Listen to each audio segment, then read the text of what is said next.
Hello friends.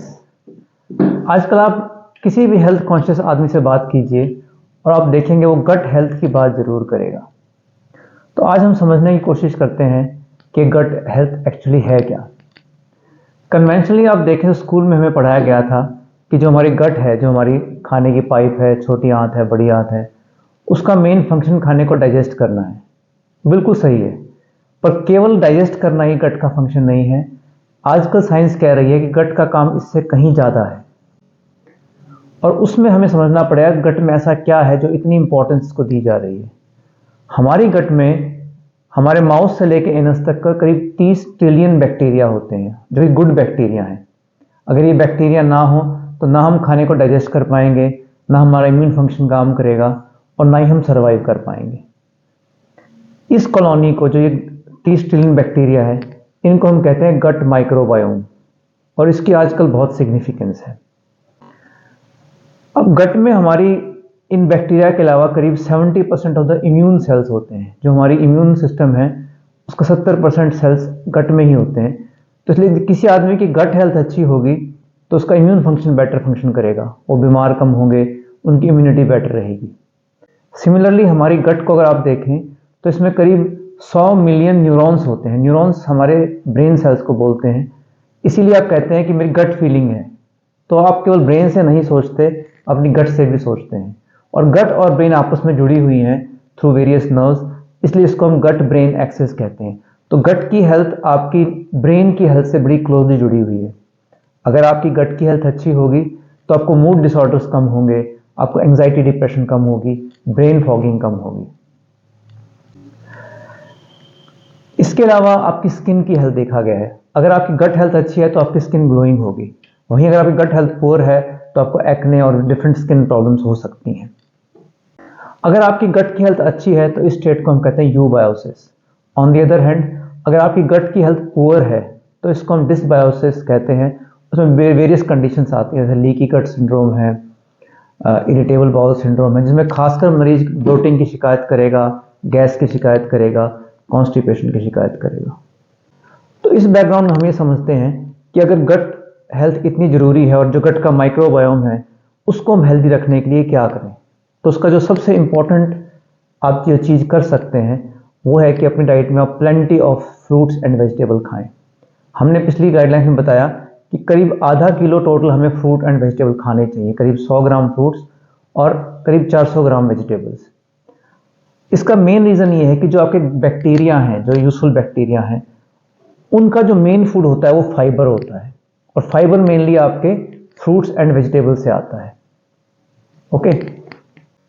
दूसरा फायदा क्या है कि जब आप खूब सारा फाइबर खाते हैं मेनली मेन मील से पहले, तो आपका पेट भर जाएगा और आप कभी भी ओवर ईटिंग नहीं करेंगे, तो आप ओबेसिटी से और डिफरेंट क्रोनिक डिजीज से बचते हैं। तीसरा इंपॉर्टेंट गट के एंगल से फायदा है फ्रूट एंड वेजिटेबल खाने का कि वो आपके स्टूल के बल को बढ़ाते हैं और आपकी बाउल मूवमेंट्स बेटर करते हैं। तो आपकी स्टूल फॉर्मेशन ठीक रहेगी, सॉफ्ट स्टूल्स आएंगे, आपको कॉन्स्टिपेशन नहीं होगी, आपको गैस नहीं बनेगी, आपको ब्लोटिंग सेंसेशन नहीं आएगी।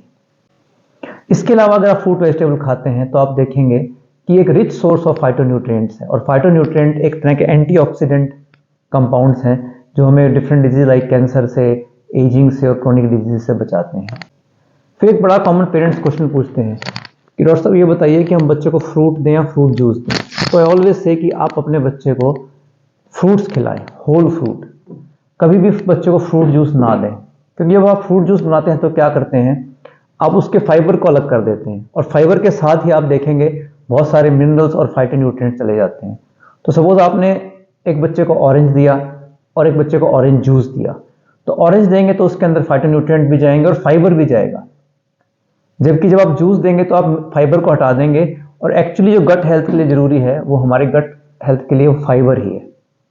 तो हमेशा बच्चों को आप कोशिश। दूसरा फायदा क्या होता है कि जब आप सपोज आपको ऑरेंज खाने हैं तो आप 1 या 2 ऑरेंज खाएंगे, जबकि जूस आप 4 से 5 ऑरेंजेस का भी पी सकते हैं।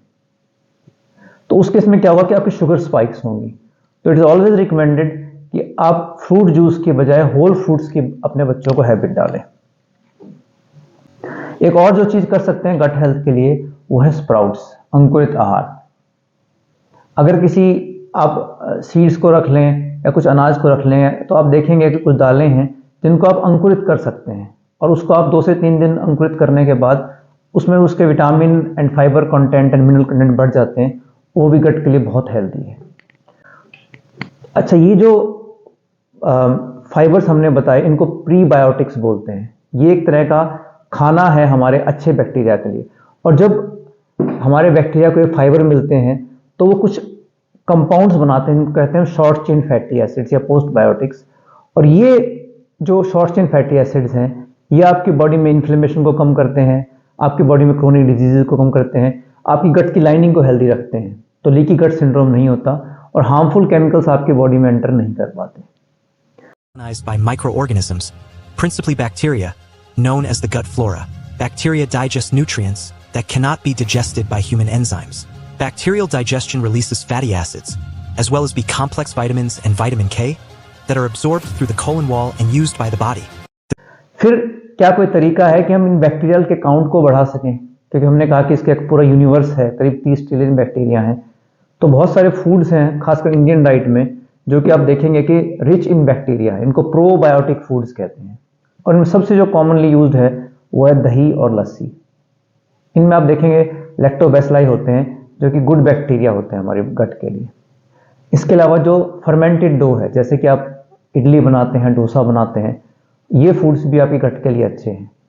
फिर फर्मेंटेड वेजिटेबल्स हैं, कांजी है, केफिर है, ये कुछ एक आप ऐसे प्रोडक्ट्स हैं जो कि रिच इन बैक्टीरिया हैं और आपके गट के माइक्रोबायोम को हेल्दी रखने में हेल्प करते हैं। फिर कौन सी ऐसी चीज़ें हैं जो कि आपकी गट की हेल्थ को एडवर्सली इफेक्ट करती हैं, जो कभी नहीं खानी चाहिए? एक तो है आपके जितने भी शुगरी ड्रिंक्स हैं, कार्बोनेटेड बेवरेजेस हैं, जितने भी आपकी मिठाइयाँ हैं, बेकरी आइटम्स हैं, केक हैं, पेस्ट्रीज हैं, things which are rich in salt and sugar, जैसे आपके चिप्स हो गए, डोनट्स हो गए, आइसक्रीम्स हो गई, कोल्ड ड्रिंक्स हो गई। जब भी आप ये खाते हैं या जब ये चीज़ें इस टाइप की आप बेवरेजेस लेते हैं तो आप देखेंगे कि आपका गट का माइक्रोबायोम डैमेज हो जाता है। और अगर आपकी गट का माइक्रोबायोम डैमेज हो जाता है तो कई बार तो इरिवर्सिबल डैमेज हो जाता है। और ऐसे केस में आप देखेंगे कि क्रोनिक डिजीज के चांसेस, कैंसर के चांसेस, हार्ट डिजीज के चांसेस, ओबेसिटी के चांसेस, मूड डिसऑर्डर के चांसेस कई गुना बढ़ जाते हैं। एक और सलाह मेरी सब पेरेंट्स को है, वो ये है कि आप कम से कम एंटीबायोटिक्स दें, क्योंकि एंटीबायोटिक्स भी हमारे गट के माइक्रोबायोम को डैमेज करती हैं। एंटीबायोटिक जब भी लेंगे तो ना केवल हार्मफुल बैक्टीरिया को किल करेंगे, बट जो आपके गट के यूजफुल बैक्टीरिया है उनको भी किल कर देंगे और आपकी गट की इम्यूनिटी, गट का बैरियर, गट के माइक्रोबायोम सब डैमेज हो जाएंगे। तो मेरी सभी पेरेंट्स से सलाह है कि अपने बच्चों को खूब सारे फ्रूट्स एंड वेजिटेबल दें और प्रोबायोटिक फूड जैसे कि दही और लस्सी दें और हेल्दी रहें। Thank you so much.